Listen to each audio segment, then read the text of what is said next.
Cambia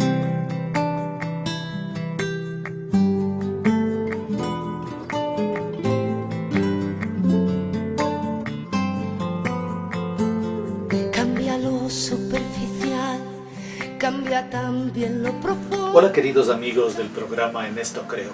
Hoy estamos con nuestro personaje, el general de ejército Varela.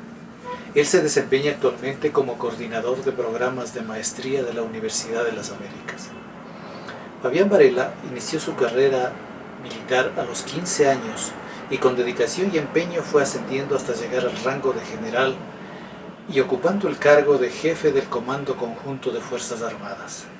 Fabián es ingeniero electrónico, graduado en la Escuela Politécnica del Ejército, institución de la cual llegó a ser su director por 6 años. Fue agregado militar del Ecuador en Washington y fue también edecán del presidente Sixto Durán Ballén en los últimos 2 años de su mandato. Allí fue testigo de primera fila en el conflicto de Tiguinza en la guerra del Cenepa. Escuchemos lo que nos cuenta Germán Varela en esta interesante conversación. En la época del golpe de Lucio con Mendoza Su compañero. ¿Qué cargo tenías en esa época? Yo era vicerrector de la ESPE. De la ESPE. Sí. ¿Y como compañeros de Estado Mayor tomaron alguna reunión o tenían alguna idea sobre la situación política de la época?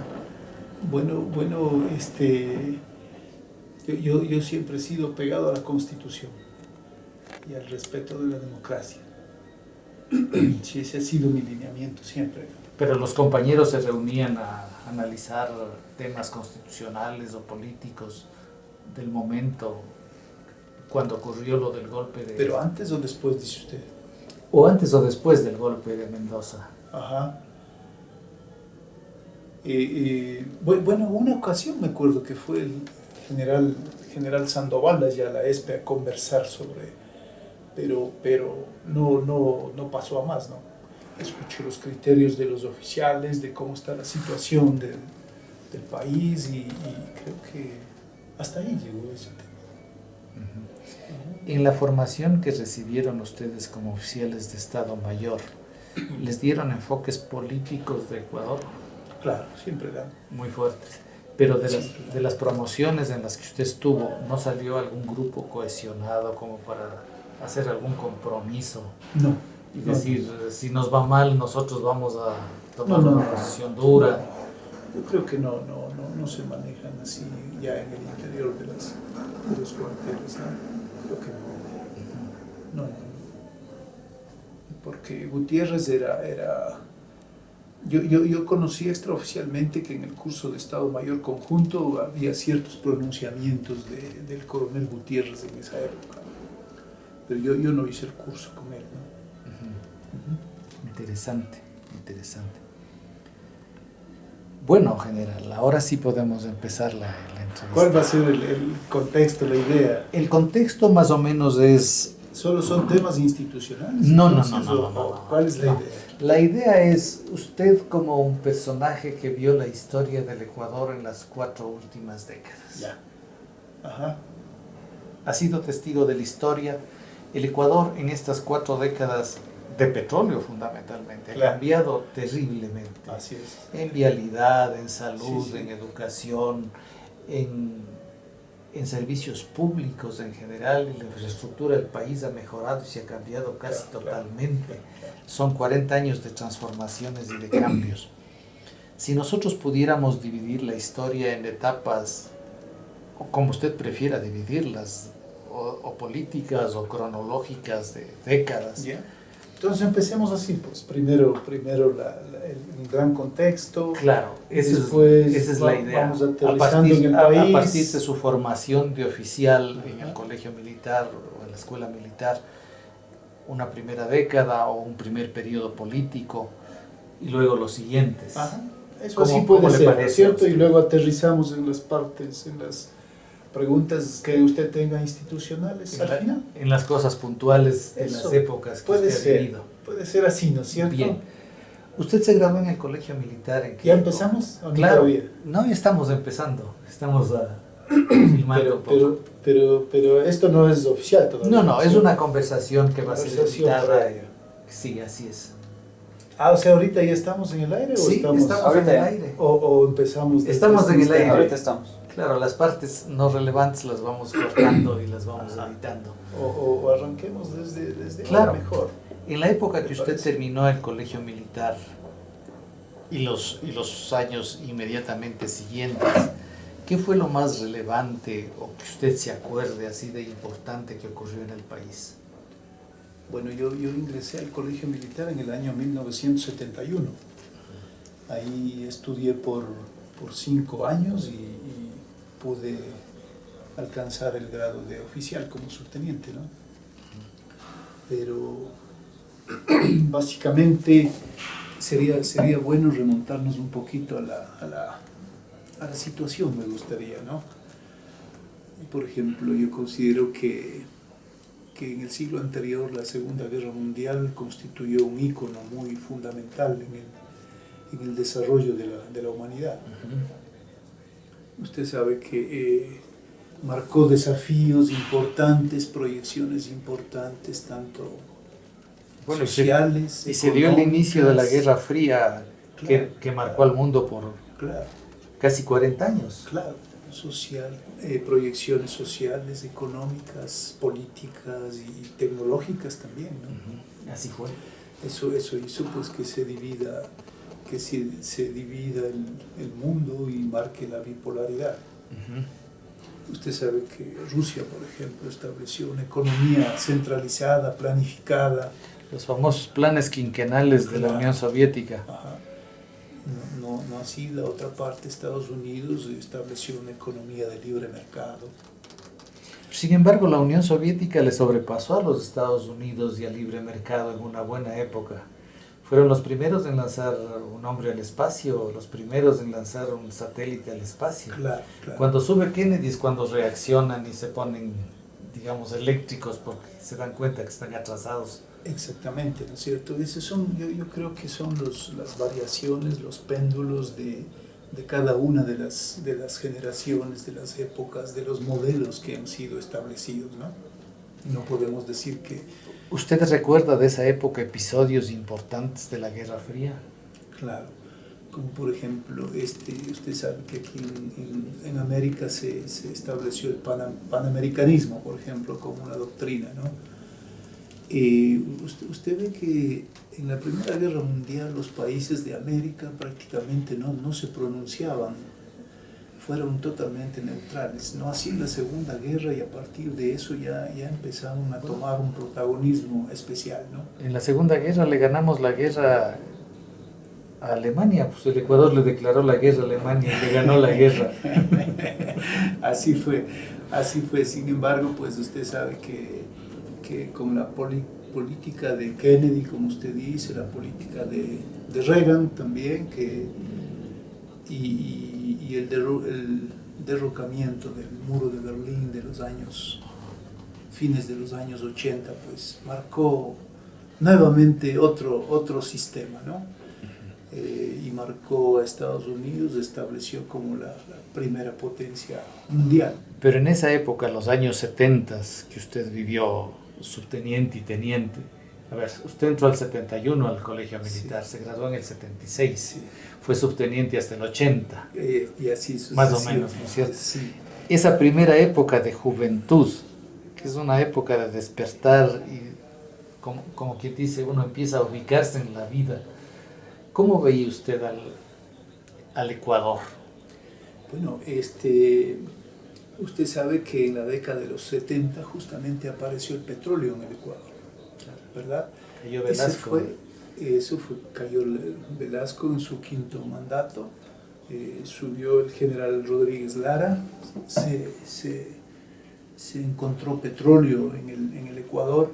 Claro que habíamos tenido encuentros incipientes más atrás de ese año.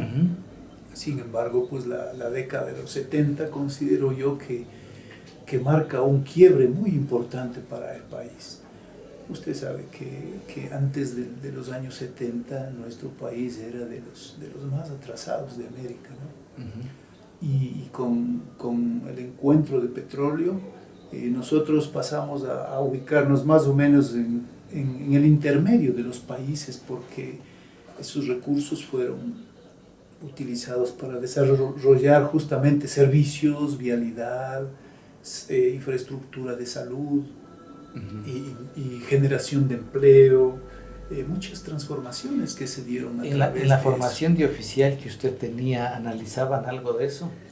No, yo creo que todavía en esas épocas no se topaban los temas estos. Se topaban únicamente los asuntos de formación netamente castrense, ¿no? Pero conforme uno se va leyendo, entendiendo la historia, compenetrándose mismo en la vida nacional, se va bosquejando un esquema. En sus primeros destinos como oficial, ¿qué es lo que recuerda usted? El subteniente Varela saliendo ¿se llamaban regimientos los batallones de artillería? Eran grupos. Grupo de artillería. Grupos de artillería. Y primeramente fui destinado hacia Loja. Loja, recorrer toda la provincia, conocer, hacer los planes, participar en los diferentes ejercicios. Sí, era muy castrense, muy profesional. Siempre es los primeros años usted de vida, usted tiene otra perspectiva, otra visión otra concepción, así es. otra concepción. ¿Cómo se divertían en esa época los jóvenes? Bueno, era diferente ahí, ¿no? Recuerdo que las fiestas de los jóvenes era desde las 2, 3 de la tarde hasta las 6, 7 de la tarde, ¿no? Pura matiné. Pura matiné, exactamente. Y claro, eran otros juegos, otras distracciones que respecto a lo que tenemos hoy, ¿no? Totalmente diferente. Y son productos de la época, de la evolución tecnológica, de la idiosincrasia mismo. La década de los 80s, su vida de teniente, capitán y algo de mayor. Ya fue mayor a finales de los 80s. Claro, sí. Yo creo que la década de los 80, o sea, 30 años más o menos atrás, en el país se marca una etapa también trascendente, ¿no? Usted sabe que después, como habíamos enunciado, de la Guerra Fría, se privilegia la parte económica y la seguridad, ¿no? Y justamente la época hubo muchos gobiernos militares, ¿no es cierto? Acorde a la época, pensando que la seguridad es lo principal en los diferentes países. Entonces, esas épocas de gobiernos militares fue perdiendo poco a poco la vigencia, la fuerza de ese tema de moda en esa oportunidad, ¿no es cierto?, para dar paso a la parte democrática, a la parte de personas civiles democráticas. Bueno, el 78 ya sube Roldós Exactamente. y empieza la etapa democrática con alternabilidad. Exactamente. Sin embargo, pues respecto a su pregunta, desde la década de los 80 más o menos se ve claro mucha preocupación en el país por inicialmente, o mejor analizar los últimos años, ¿no es cierto? Exagerada alternabilidad democrática, por ejemplo, la crisis de la deuda que se produce y la sucretización en el país, Estado. la sucretización, la variabilidad de los precios del petróleo hace que nuestra economía también sufra muchas fluctuaciones, inestabilidad también económica. En esa época se da el conflicto de Paquilla. Exactamente, en el 81. En el 81. ¿Cómo le cogió a usted el tema de Paquilla? ¿Dónde estaba? ¿Qué hacía? ¿Y cómo lo vio? ¿Cómo lo vivió? En el 81 yo era estudiante de la Politécnica, de la ESPE. Era estudiante, sin embargo se suspendieron las actividades académicas y todos fuimos destinados a la frontera. Yo estuve en el Oro justamente, ¿no? Donde era la mayor concentración de tropas y el mayor esfuerzo. ¿Qué grupo de artillería estaba en el Oro en esa época? El Mariscal Soult, todos estábamos todos, absolutamente todos. Era una concentración de tropas, pero impresionante, ¿no? Impresionante. Sí, entonces ahí nos tocó vivir todo este tema con las incertidumbres, con las noticias, y siempre el grado hasta que se ablandó un poco, eso duró 3 meses. Exactamente, el grado de alerta siempre casi en la máxima calificación, ¿no? ¿En qué parte del Oro estaba usted? Y usted ya era teniente ahí. Claro, Teniente sí, antiguo. sí, teniente, sí. Estuve yo por Callanca, sí. Ahí había mucha tensión, también mucho profesionalismo, ¿no? Mucha entrega, todo estaba listo, y cada hombre pues se dedicaba a tratar de cumplir su misión de mejor manera, ¿no? Uh-huh. Sí. Pero vayamos un poco a finales de los 80, cuando usted ya había hecho el curso, el de capitán, ¿cómo se llama el curso de ascenso acá? Perfeccionamiento. Bueno, yo salí a hacer el curso de perfeccionamiento en el Brasil, hice yo, curso avanzado para mayor. Siempre a las que se ubicaban mejor en el curso básico para ascender a capitán, entraba en el plan de becas institucionales, ¿no? Que les mandaban. ¿En qué parte del Brasil estuvo usted? Yo estudié en Río de Janeiro, la escuela de perfeccionamiento de allá, ¿no? Es un curso de muy buen nivel, muy buen nivel. Uh-huh. Le dan unas herramientas, una capacitación muy importante, muy importante. La capacitación del curso avanzado era ese, ¿no? Sí. ¿Qué tiempo duró? Ese es un año. Un año. Es un año. ¿Y usted fue con la familia a Río? Claro, sí. Fui con mi familia. En ese instante yo era casado, tenía 2 hijos muy pequeños, claro, de 1 año y 2 años y medio por ahí. Una gran diferencia. Primero, bueno, la parte económica, ellos en ese instante no estaban tan bien, porque uno se notaba cómo la gente se desenvuelve. Porque ellos también salían de una dictadura fuerte. Sí, también. Y les cogió lo de Tancredo Neves, que se les murió el rato de asumir la presidencia. Exactamente, yo coincidentemente estuve ahí en esa época. Curioso, ¿no? Le voy a contar una anécdota. Sí.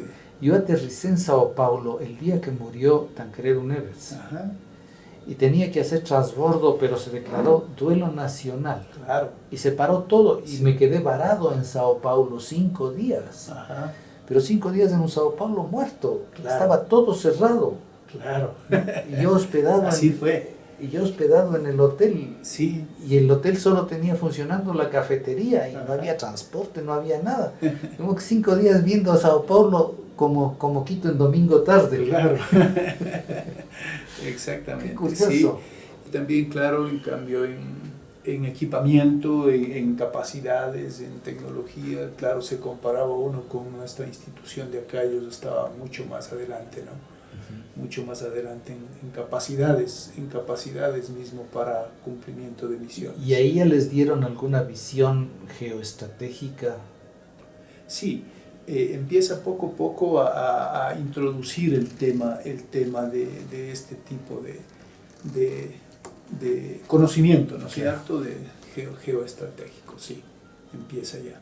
Pero con más profundidad se ve en la escuela de Estado avanzado, Mayor, ¿no? Claro. Sí. Después del avanzado. Claro, exactamente. Interesante. ¿Fueron muchos de Ecuador a Brasil en su época? No, generalmente íbamos 2 o 3 cada año. Generalmente 2 o 3. ¿Y de otros países también? También. Posiciones relevantes en Fuerzas Armadas de sus países, sí. Y ahí tuvieron contactos sí, y volvieron sí. a verse. Sí. Por ejemplo, Mejía él era de Honduras y llegó a comandante general, ¿no? Uh-huh. Y Arango, por ejemplo, también llegó a general, ¿cómo se llama? Ugarte, también de Uruguay, general. muchos de esa época Llegaron ya a llegamos generales. a generales, sí. Y a comandantes de sus ejércitos Claro, de también. sus fuerzas también, sí. Interesante. Sí, sí, sí. Interesante. La capacitación de ahí es muy buena, le da un valor agregado realmente que vale la pena. ¿Qué tal papel de los ecuatorianos en el conjunto de compañeros del curso? Bueno, siempre el ecuatoriano es muy distinguido. Es decir, la formación nuestra aquí es muy catalogada, muy bien posicionada. Entonces, usted siempre que en cualquier país que va un ecuatoriano realmente trasciende, realmente despunta el ecuatoriano por su ¿Se encontraron con conocimiento. peruanos en ese curso? En esa época que todavía era sensible el tema. Claro, era después de París y seguía sensible. Brasil se manejaba muy bien, es decir, evitaba que oficiales de los ejércitos de países que tienen problemas limítrofes evitaban ser llamados en la misma promoción. Esto quiere decir, si es que venía un ecuatoriano este año, no iba al de Perú, y al siguiente año era lo inverso y así sucesivamente. Entonces era una política de Brasil, que es el que establecía los cupos y realizaba las invitaciones. La vuelta constitucional de fines de los 70s y principios de los 80s, ¿cómo la vivió el ejército? Porque todavía había senador funcional de las Fuerzas Armadas. Claro, sí. Yo creo que es asunto de madurez de la oficialidad, de madurez de la tropa también, ¿verdad? Y hay que entender, pues desde mi óptica, que uno se cumple la función, la misión con el país, ¿verdad? Y tiene que dar paso a otros. Y, por ejemplo, si bien es verdad, ahí pasamos de la época militar a la época política, ciudadana, constitucional, ¿verdad? Y después sí quedan esos ciertos esquemas, estos ciertos paradigmas que solamente la parte militar es la solución de todos los problemas. Sin embargo, pues yo creo que la oficialidad va madurando, va concientizándose, va preparándose también. Por ejemplo, cuando en el plan de reestructuración de las Fuerzas Armadas, ¿verdad? Una de las principales cosas era el fortalecimiento de los valores y la cultura democrática. Tuve el honor de trabajar con un equipo, de liderar ese trabajo en el equipo y sacar ese plan para ser transmitido, impartido en todos los institutos, tanto de oficiales como de tropa. A fines de los 80s y 90s, se da la caída del muro de Berlín, Se da. 89, se da el fracaso del socialismo en la Unión Soviética y fracasa el glasnost y la perestroika no funciona y Gorbachev tiene que salir y Yeltsin tiene el protagonismo en la Unión Soviética. ¿Cómo vivieron dentro de Fuerzas Armadas? ¿Cómo miraban ustedes esos hechos? Como militares, ¿verdad? Generalmente estábamos dentro de las actividades castrenses, ¿no?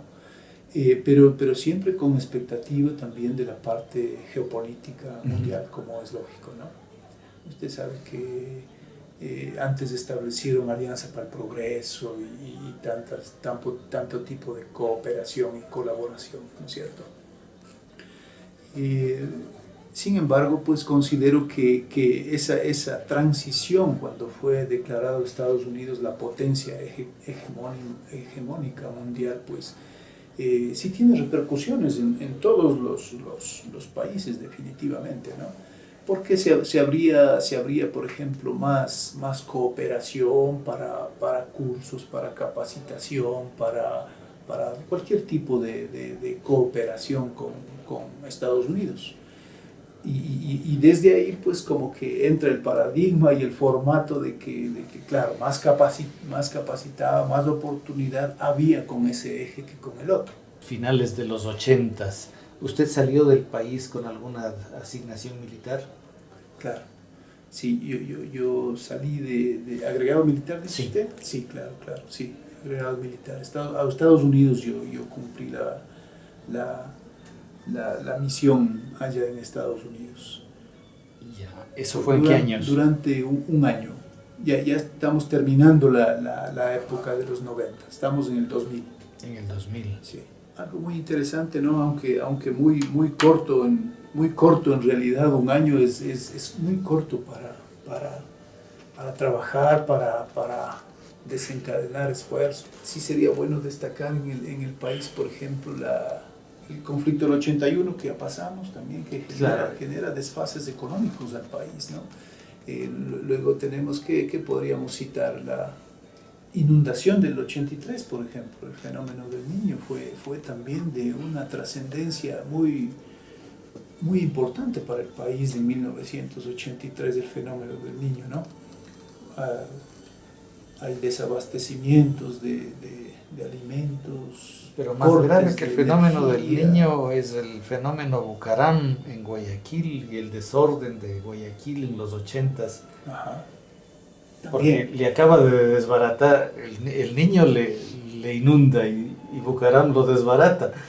Claro, eso fue muy trascendente para el país, ¿no? Como insisto, las fluctuaciones económicas por los manejos, ¿no? Uh-huh. Y desabastecimiento de energía, pero bueno, van surgiendo poco a poco nuestras nuevas actividades, ¿no? Uh-huh. Por ejemplo, en la década de los 90 que usted dice, y yo creo que es importante, se abre el comercio internacional, ¿verdad? Apertura ya, más acercamiento internacionalmente. Yo considero que también es un punto de quiebre de 80 a los 90 para el país, muy interesante, ¿no? Uh-huh. A pesar de que en la década de los 90, pues el 97 fue la ruptura del oleoducto, ¿no? Que también pues nos afectó. A ver, bueno, 87. No, 87 perdón, 87. El 5 de marzo con León se rompió. Del 87, a fines de la década de los 80, también fue un primero el petróleo estaba bajísimo serio, y encima de eso se rompió el oleoducto. Se rompió el oleoducto, 6 meses no pudimos exportar nuestro líquido vital durante 6 meses más o menos, y también eso fue una contracción económica que se sintió sobremanera, ¿no?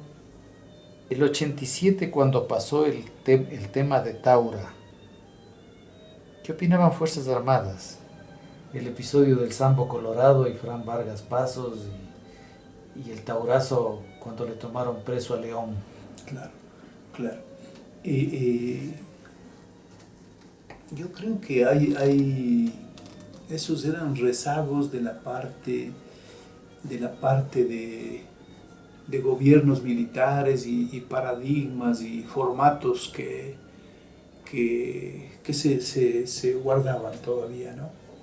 Y en esa ocasión pues fue un tema únicamente de ciertas personas de Fuerza Aérea. Yo considero que no trascendió más que ese núcleo de personas de Fuerza Aérea, y no trascendió más a las otras fuerzas, a las otras instituciones. Bueno, Fran Vargas se dice que estuvo en la guerrilla del Toachi, uh-huh, y que desde ahí le venía la parte izquierdista a Fran Vargas.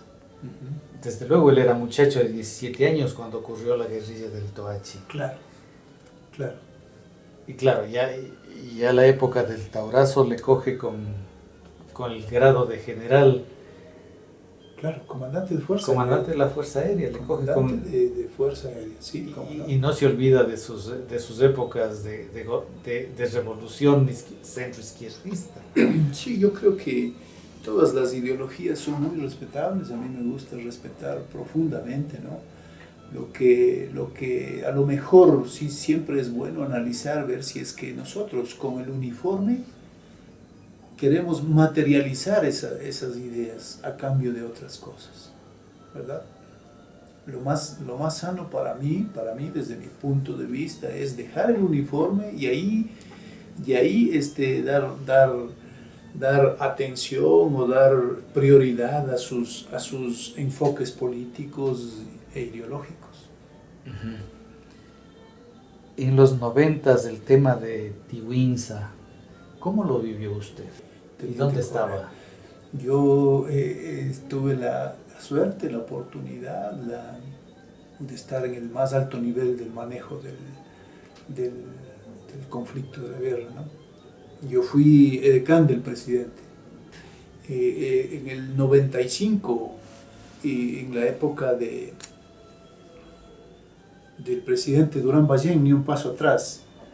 Sí, fue realmente para las Fuerzas Armadas del Ecuador fue un evento pues que revivió el honor nacional, reivindicó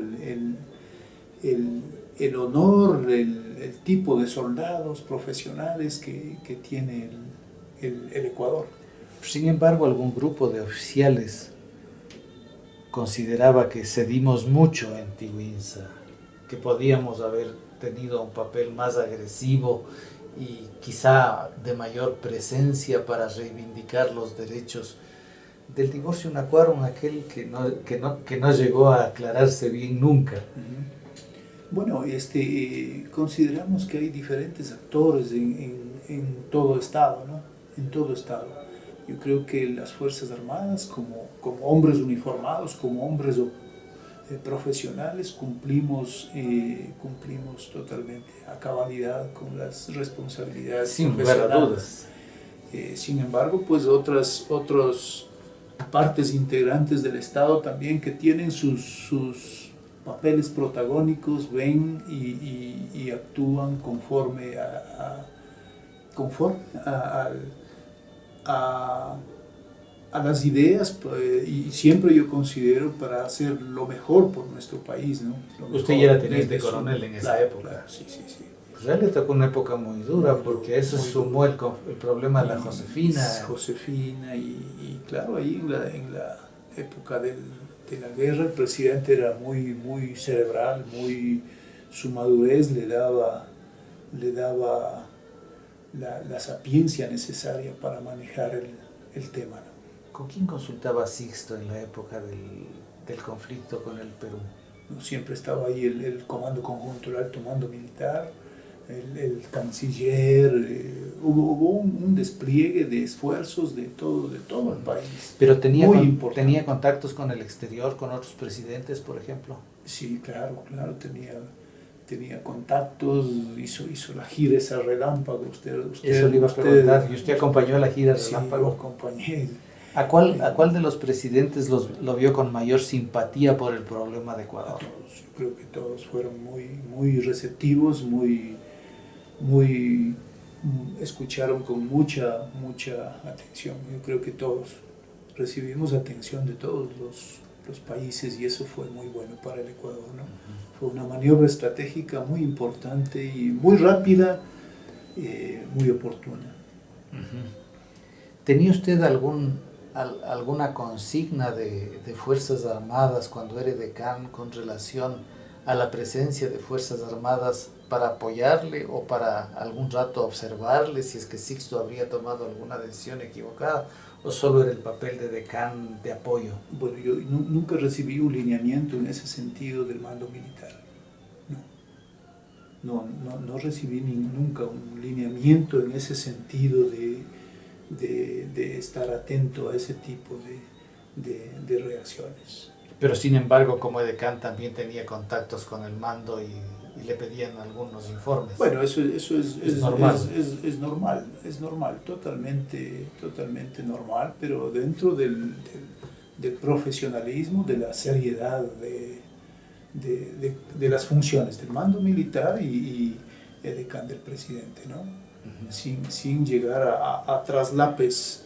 ¿Usted fue decano durante todo el mandato o una parte? No, solamente 2 años. 2 años. Es posible. Solamente 2 años dice la reglamentación. Interesante. ¿Y usted le acompañó el periodo del final o del principio? La segunda parte. La segunda parte. La segunda fue la más difícil para Sixto. La más difícil. Y además ya venía desgastado por el referéndum. Es el desgaste del poder normal, ¿no? Sí. Fue lo más difícil, claro. En las relaciones de Sixto con el Congreso, ¿cómo veía usted ese tema?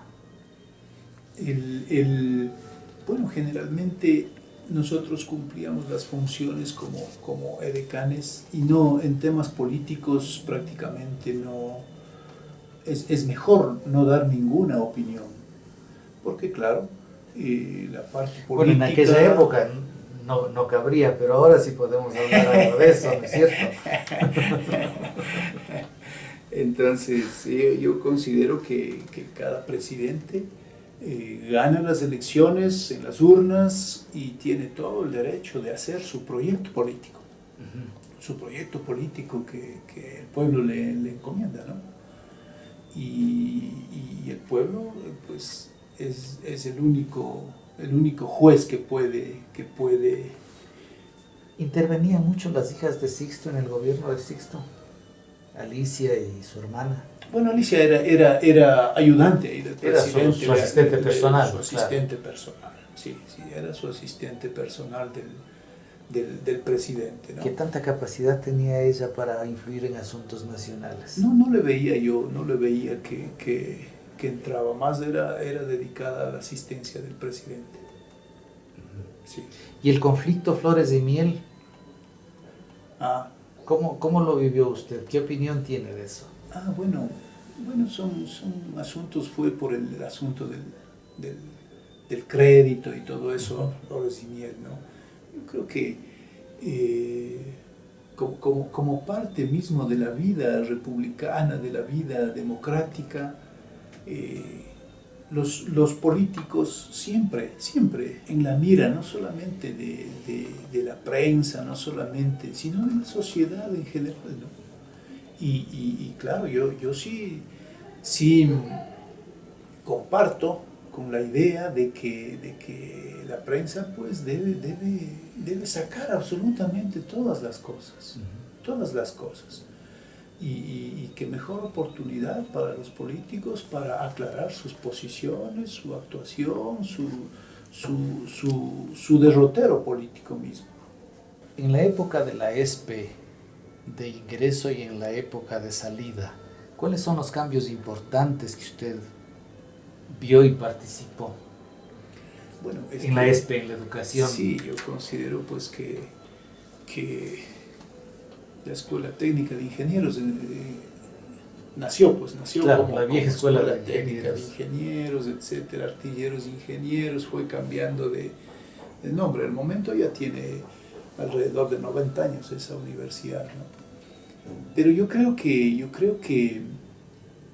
el general Rodríguez Lara tuvo la gran visión de abrir esta universidad que era solamente para oficiales, abrir para la gente civil. Ese me parece un cambio, una transformación muy importante. Pero en su época inicial fue más de ayuda a los mismos militares, para que los hijos de los militares y los relacionados se daba a ellos la primera opción, digamos. No, porque inicialmente era solamente de oficiales. De oficiales, claro. De oficiales. Y después se abrió a la gente civil, no necesariamente dando prioridad a la familia del militar. Usted puede ver las primeras promociones graduadas ahí. Yo creo que casi ninguno tiene relación con algún oficial o algo, sino fueron estudiantes totalmente civiles que buscaban su preparación en esta nueva universidad. Y claro, después también cuando pasó a ser Escuela Politécnica del Ejército, y no era reconocido por el CONESUB en esa época, no era reconocido, la Politécnica Nacional también no le reconocía a esa universidad. La Politécnica tuvo una posición de oposición muy fuerte durante muchos años. Muchos años, muy fuerte, muy frontal, y claro, todo eso se fue superando, ¿no? Y de hecho habían muchos profesores, la mayoría pues, de profesores de la Politécnica Nacional, Claro, así es. quedaban en la ESPE, ¿no? La mayoría. La mayoría. Una O buena sea, sin cantidad, embargo, yo digamos. creo que las partes directivas no estaban de acuerdo, los demás vieja guardia, de la más vieja guardia, tenían mucha resistencia, ¿no? Y yo creo que siempre viendo los temas desde más arriba, qué mejor que haya otra buena universidad en el país, ¿no? Qué mejor. Claro, así O sea, es. y la idea es capacitar, formar mejor a la Pero gente. en la época que usted participó como directivo de la ESPE y fue decano de electrónica hasta su segunda vez de rector, ¿cuáles son los cambios importantes que vivió la ESPE? Por ejemplo, muchos cambios en tecnología, por ejemplo. En tecnología nosotros motivamos un gran laboratorio de investigación, por ejemplo, de diferentes campos. Era el doctor Romo, el director de ese. En la parte estructural teníamos también muy buenos estudios, en la parte de deslaves del Cotopaxi, bueno, el equipamiento de laboratorios, siempre con última tecnología. En la parte administrativa también mucha atención para los administrativos de la universidad.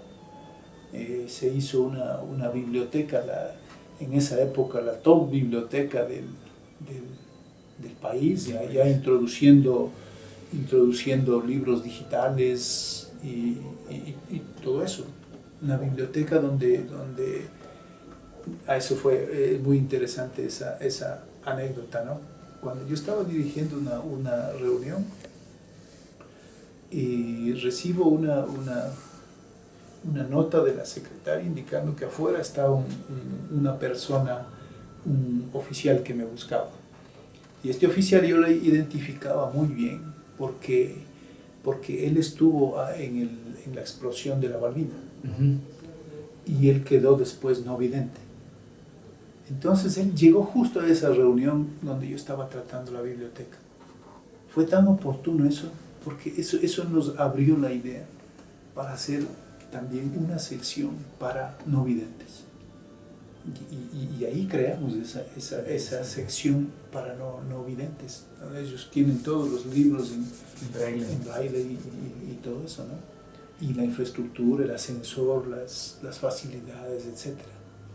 Esa anécdota yo siempre recuerdo con mucho afecto y oportunidad, ¿no? De la coincidencia, ¿no? Coincidencia, porque muchas veces antes no pensábamos en esta gente que tiene capacidades diferentes, ¿no? Claro, así es. No pensábamos. Ajá. Pero ya en esa época, y después él mismo trabajó en esa sección. Curioso. Sí. Después le enrolamos a él mismo para que trabaje en esa sección. La ESPE, ¿qué cantidad de posibilidad de autofinanciamiento tiene? Bueno, en esa época más o menos nosotros teníamos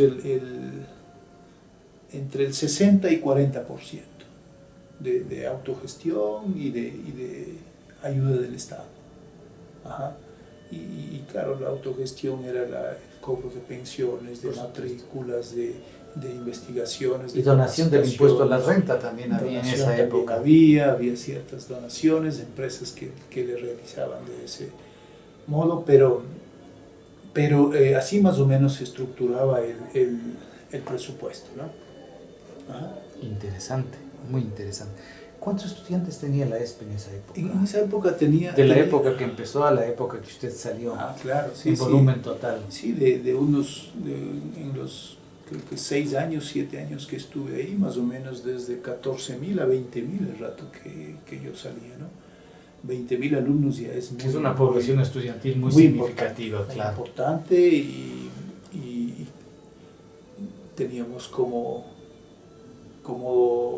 3.000 docentes, 1.500 administrativos y de los 20.000 alumnos más o menos el 2-3% es población uniformada. El resto es civil totalmente. Claro. Sí, eran un tercio de la central más o menos. Claro, más o menos, ¿no? Claro, más o menos Sí, un tercio de la central y el doble que la católica. Sí, pero la idea no era compararnos en términos proporcionales, sino mejor... Cualitativos. Sí, mejor ser más pequeños, pero de más calidad, ¿no? De más calidad. En esa época de su dirección ya masificación. pensaban en tener subsedes. Claro, ya teníamos la Tacunga. La de la Tacunga ya había. Teníamos en Santo Domingo también, en la hacienda, al lado de la hacienda de donde está el Yasa de la costa. Allá. Ajá. De la hacienda de San Antonio. Eso fue de Reyes Torres, de Jorge Hugo. Claro, sí. No, fue del hijo, no de Jorge Hugo. Bueno, del grupo de Reyes. Del hijo, sí. Ajá. Interesante. Después de su vida académica y que usted se vinculó ya a la parte de dirección de la fuerza, ¿cómo ve como director de la fuerza la situación del país, finales de los 2000, principios del siglo nuevo? Bueno, fue también de cambios inusitados, ¿no? Por ejemplo, La dolarización, la caída del la Maguado. dolarización, la debacle del sistema financiero del país, ¿verdad? Eso también es trascendente, ¿no? Trascendente. Bueno, eso empezó con Sixto. Ya. Bueno, no se podría decir con quién mismo empieza, pero... La aprobación de la nueva ley de bancos donde permiten los créditos vinculados, que son la causa más importante de la debacle bancaria, empieza con la aprobación de la nueva ley general de bancos, propuesta por Tajik al Congreso, y se aprueba en el Congreso. Bueno, pero fue algo que al país realmente le conmocionó y también le desequilibra en sus estándares, en sus indicadores macro y microeconómicos, ¿no? Por supuesto que entonces empieza con esa dolarización, debacle bancaria, y también en el 97 también tuvimos otro fenómeno del niño también, un poco menos duros que el 83, pero fuerte igual. Pero fue muy duro para el país, ¿no? Muy duro para el país. Y claro, ahí es un resquebrajamiento pues muy importante en la institución militar con el tema del golpe, ¿no? Patrocinado por algunos oficiales del ejército particularmente. El tema de los primeros años de este siglo cambia totalmente la situación de Fuerzas Armadas. ¿En qué sentido? Si bien tienen buenos recursos, pero empiezan un poco a decaer en su papel de influencia política. ¿A qué se debe eso? Yo creo que... Porque la presencia de Fuerzas Armadas siempre fue muy respetada por el Ejecutivo. Ahora está subordinada al Ejecutivo. Yo creo que ya se le ve como deben hacer lo que yo digo.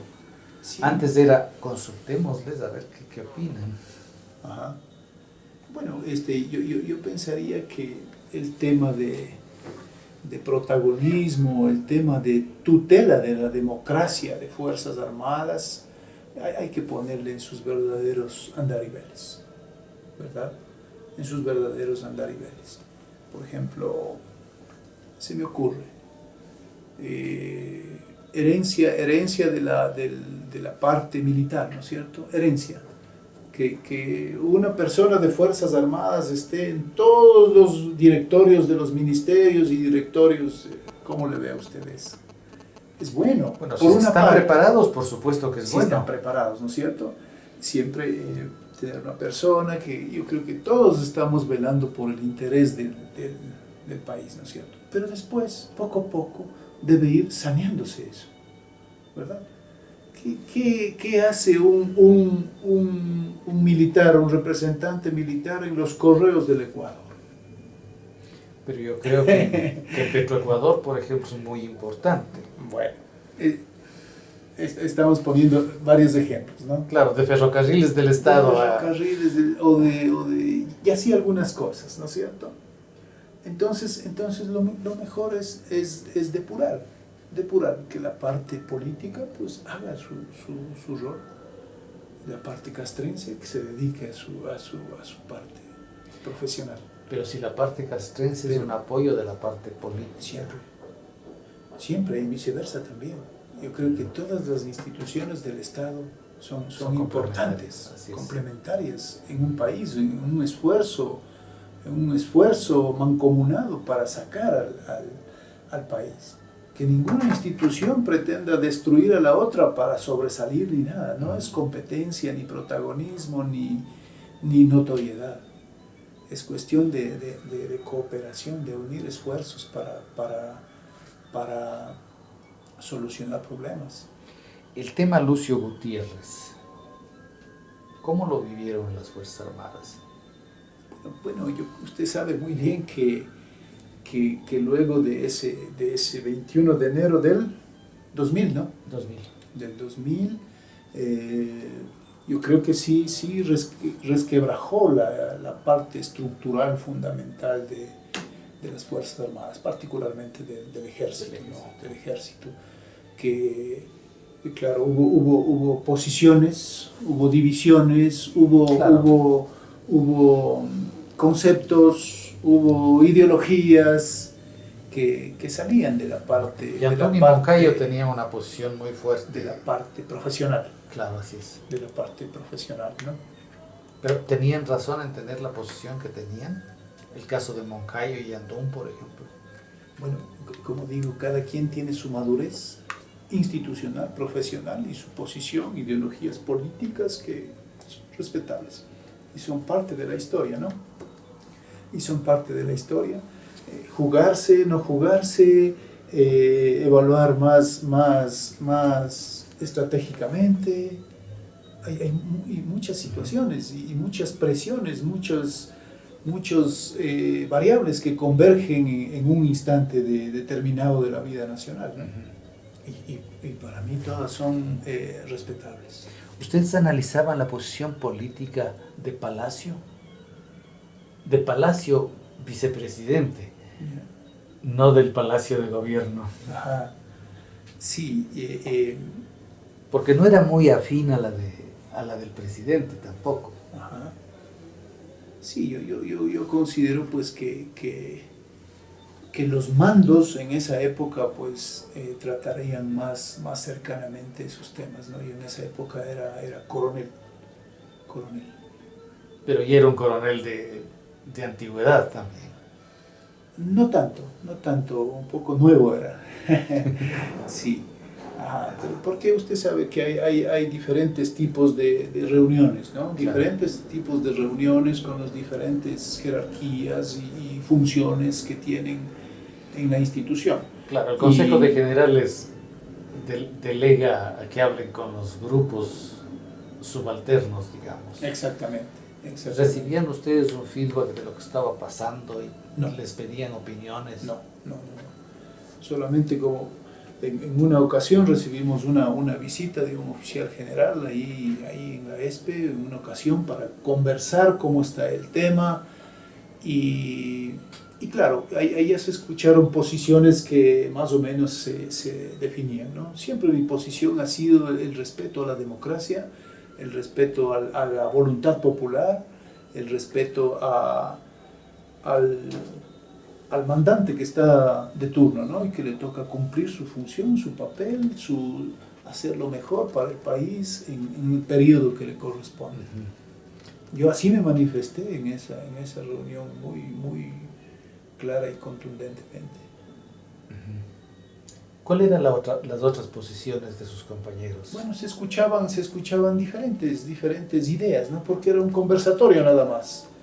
Era un conversatorio. Claro, no era para asumir posiciones y endurecer esas radicalizar esas posiciones. Era solamente un conversatorio, nada más. Uh-huh. Si acaba el gobierno de Palacio, ¿cómo vieron el periodo electoral las Fuerzas Armadas? El periodo electoral previo a Correa. Y yo creo que como un proceso electoral más, con todos los candidatos, con todas las posiciones, nosotros no teníamos ni favoritismo ni animadversión por ningún Pero ya candidato. tenían alguna posición, por ejemplo, sobre el voto para los miembros de Fuerzas Armadas. Bueno, eso se plasmó después en la Carta. Claro, se plasma después, ¿No es pero cierto? no se plasma Ahí- porque se le ocurre de buenas a primeras al presidente. Sí, no. Usted sabe que en muchísimos países, casi en la mayoría, excepto un país, creo que no votan los militares, ¿verdad? Entonces, yo considero que un militar también tiene su criterio político, ¿verdad? Por supuesto. Al margen de su profesión, Por al supuesto. margen de su responsabilidad castrense, profesional, nunca deja de tener un criterio político, ¿verdad? Ahora, que ese criterio político le esté manejando dentro de los cuarteles, eso no está bien, ¿verdad? Pero que vaya a las urnas y sufrague conforme a sus conceptos, me parece muy bien. De hecho, cuando en la asamblea de Montecristi me cupo el honor de haber sido parte de la comisión institucional que trabajaba con la asamblea para las reformas de la Carta Política. Y justamente me cupo la oportunidad de apoyar esta idea e introducir a la Carta Política este nuevo esquema. No les gustaba mucho a la gente tradicional, a la gente ya retirada, mayor, no les gustaba mucho. Bueno, los militares retirados tampoco. Por eso, pero la institución, el país debe ir avanzando, debe ir madurando, debe ir teniendo los espacios suficientes, democráticos, como todos los ciudadanos, con derechos como todos los ciudadanos. ¿Cómo tomaron la oficialidad de menor jerarquía y los soldados y las clases la situación de voto? ¿Cómo percibían ustedes que llegó Bueno, eso? había opiniones muy divididas, ¿no? Muy divididas. Pero como es voluntario también, Claro. no es mandatorio, entonces... Ventajosamente es voluntario para los militares. Es voluntario, ¿no es cierto? El que desea manifestarse lo hace, el que quiere abstenerse, pues es muy respetable, ¿no? Y Entonces, si es como que eso una es época, respetable como una para par- Fuerzas Armadas, ¿por qué no para el resto de los ciudadanos? Porque yo considero que ese fue una transición, una primera transición. Me explico. De la negativa que había antes en la Carta Política, ¿no es cierto? De la negativa de un hombre uniformado a acercarse, hacia la apertura total obligatoria, había un tramo mucho más grande que si es que era voluntario, como una posición intermedia. Entonces, transcurrirán ciertos años y después se llegará también a otorgar el derecho como a todos los ciudadanos. ¿No cree que sería mejor que los ciudadanos tengan la posibilidad de discrecionalidad de emisión de opinión política? Bueno, podríamos también llegar a eso, ¿no es cierto? Viéndole desde la otra óptica. Pero yo considero que sí es necesario también analizar la madurez política que nosotros tenemos, ¿verdad? La responsabilidad que tenemos todos los ciudadanos de manifestarnos con el voto. Ahora, yo le diría, ¿no es cierto? Si fuese voluntario para los ciudadanos, ¿qué porcentaje acudiría a las urnas según su concepto? Por eso. Bajísimo. Por eso. Pero es que yo Entonces, creo que el grado de madurez por política conlleva el involucramiento de las decisiones políticas. Sí. Al Ecuador no existe en el Ecuador un análisis de madurez política, pero de hecho que no tenemos madurez política. Claro. Ajá. Por eso, entonces mientras trajinemos en ese trayecto, ¿verdad? Hasta cierto punto sí debe haber una especie comillas, positivas, coerción para tener más representatividad de votos, ¿no?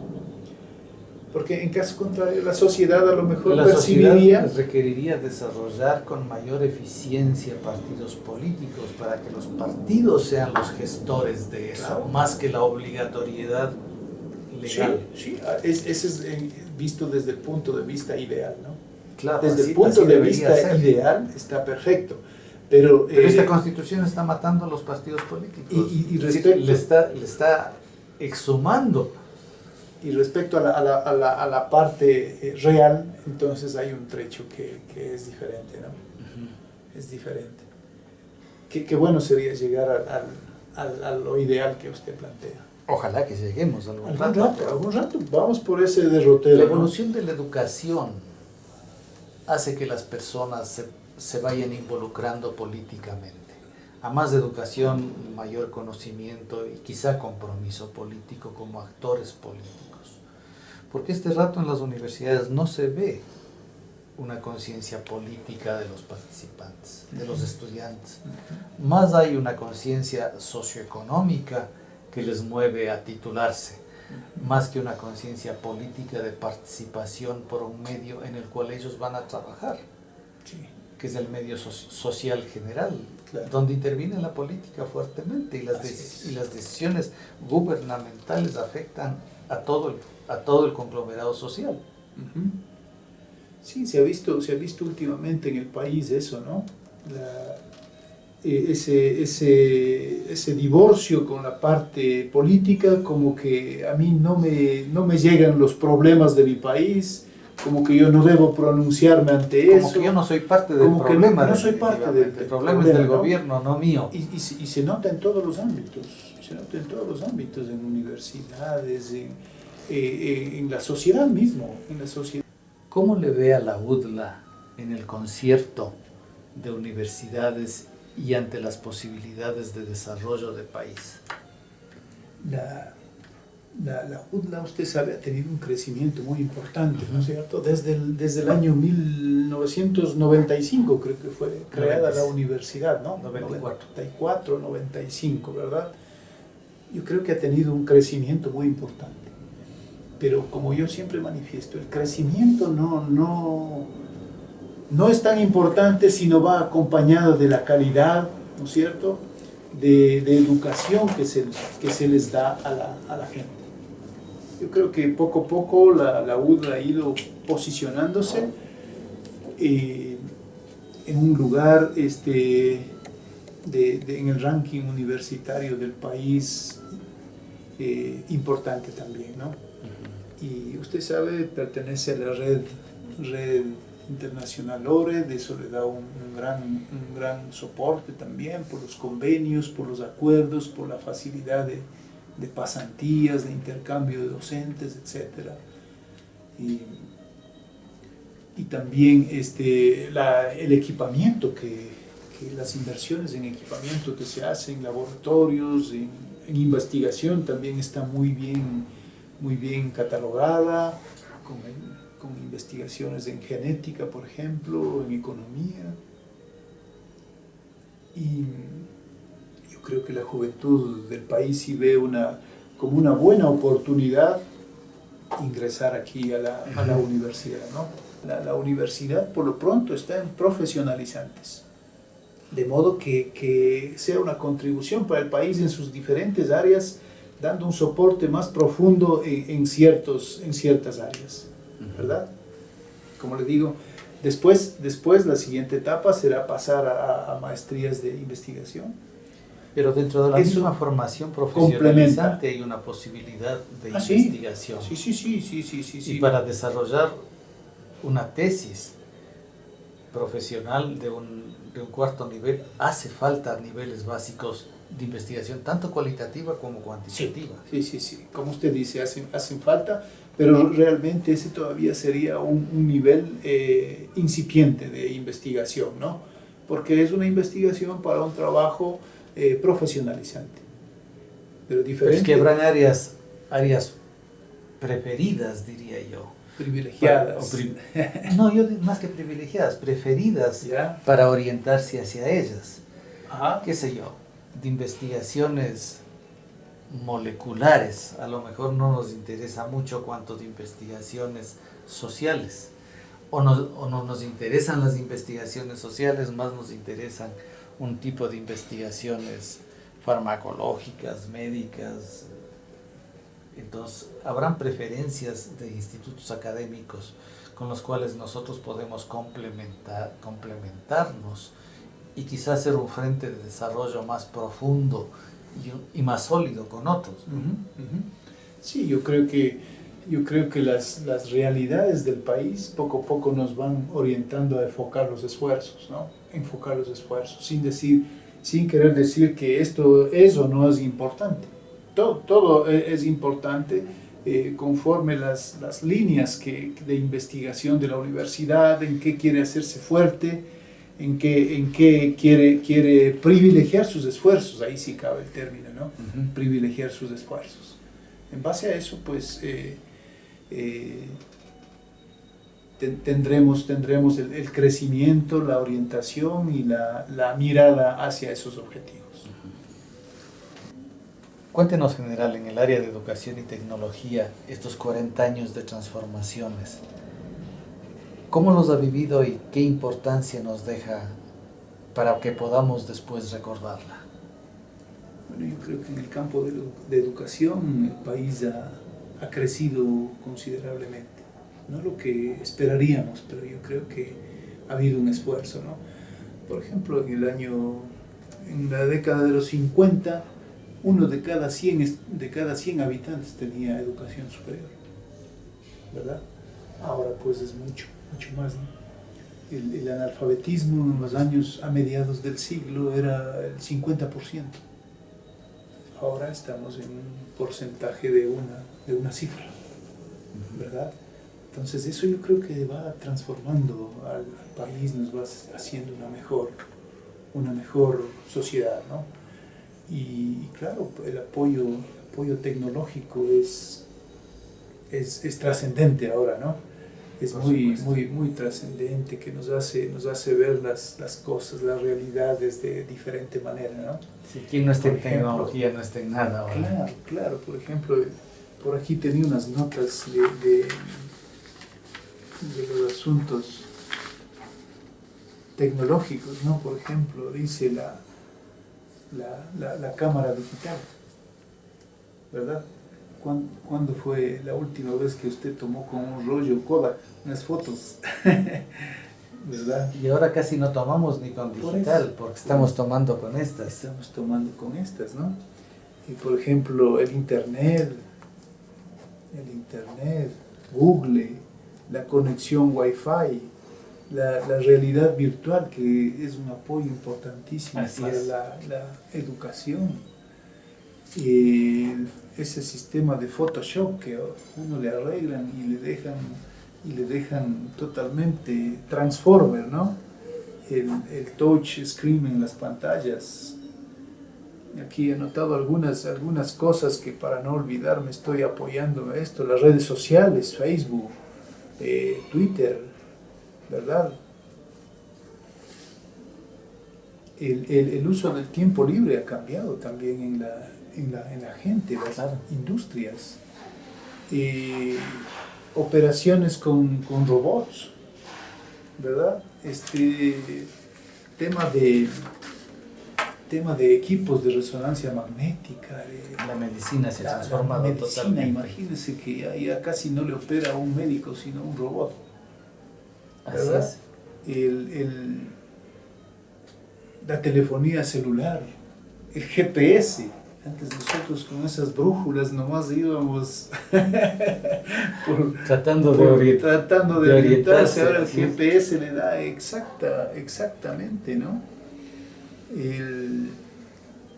La impresiones en 3D, la invención del láser, el bisturí láser, ¿no? Sí, y hemos pasado de una carencia de posibilidades de investigación a una abundancia de datos enorme con Internet. Enorme. Claro, ¿no? así es. Avances en genética, fibra óptica, la capacidad de un en un diámetro de un hilo ir toda la información de datos y todo por bajo los mares, ¿no es cierto? Y eso casi está condenado a desaparecer, porque con la nube de datos, Así es. todo va a estar en la nube, Todo va a estar ahí y Así cada es. quien le echará mano de lo que pueda. necesita Así y es. pueda también, ¿no es cierto? Entonces, yo considero pues que nos ha tocado vivir una generación de muchísimas transformaciones, ¿no?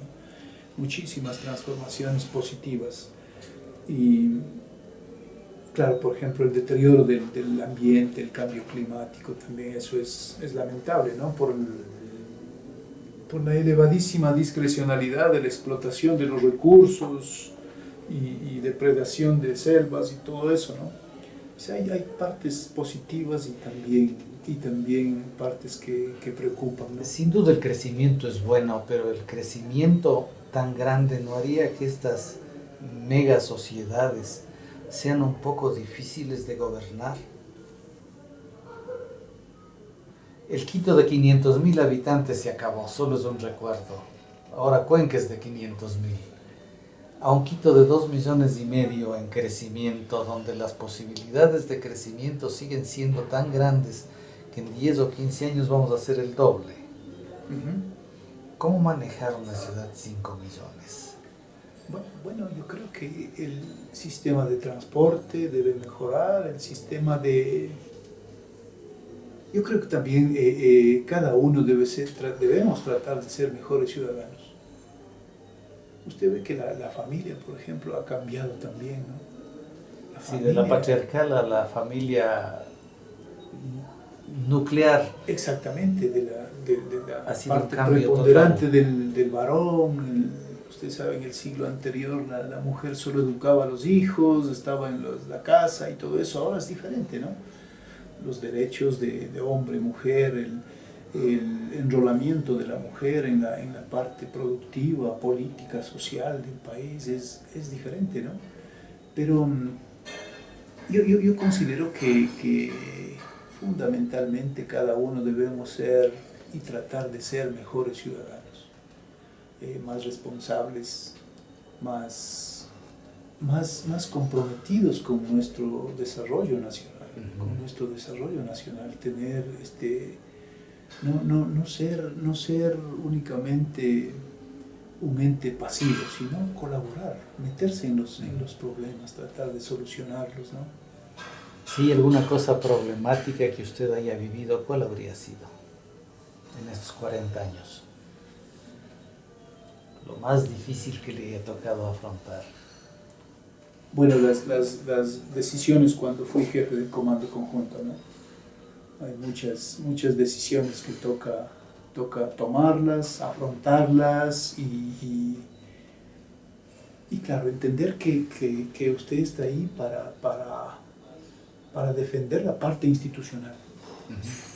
La parte institucional, ¿verdad? De modo que cada quien, la parte política, juegue su andarivel político, la parte castrense juegue su Alguna muy papel difícil, pero muy satisfactoria que pueda decir, esta es mi medalla. ¿Cuál sería? Bueno, son muchas. Pero de esas, ¿cuál sería la más relevante? Son varias. No me gustaría dar una preponderancia a ninguna, pero tengo muchas satisfacciones. Pero al menos si las nombro un par de ellas. No me gustaría priorizarlas, pero tengo muchas satisfacciones que podemos conversar fuera de cámaras. No le voy a preguntar las malas, porque sospecho que son algunas también. Bueno, general, le agradezco muchísimo. Usted ha sido muy amable, ha sido una charla sabrosa y creo que vale la pena recordar el pasado para no caer en los huecos que caímos antes y en base a la experiencia poder proyectarnos. Sí, definitivamente. Muchas gracias por la oportunidad. Hola queridos amigos del programa En Esto Creo. Ahora estamos, luego de conversar con el general Fabián Varela, con Guadalupe Andrade, asistente de coordinación del programa de maestrías de la Universidad de las Américas. Guadalupe trabaja por más de 4 años en la universidad y desde hace 6 meses como asistente del general Fabián Varela. Ella nos relata el crecimiento de los programas de maestrías bajo la dirección de Varela y cuenta cómo se está reorganizando el área para solucionar problemas y proporcionar mejor servicio a profesores y alumnos de estas maestrías. Relata también el resultado de las evaluaciones en el funcionamiento del área como un equipo. Escuchemos lo que nos dice Guadalupe. Van a ser 4 años y medio. Y ahora en la coordinación de programas de posgrado, ¿cuánto tiempo, Guadalupe? Estoy desde el mes de agosto. Desde agosto. ¿Cómo se siente coordinando los posgrados? Si antes era la dueña de las compras. Sabía muy bien que yo era jefe de compras. Muy bien, es un trabajo enriquecedor.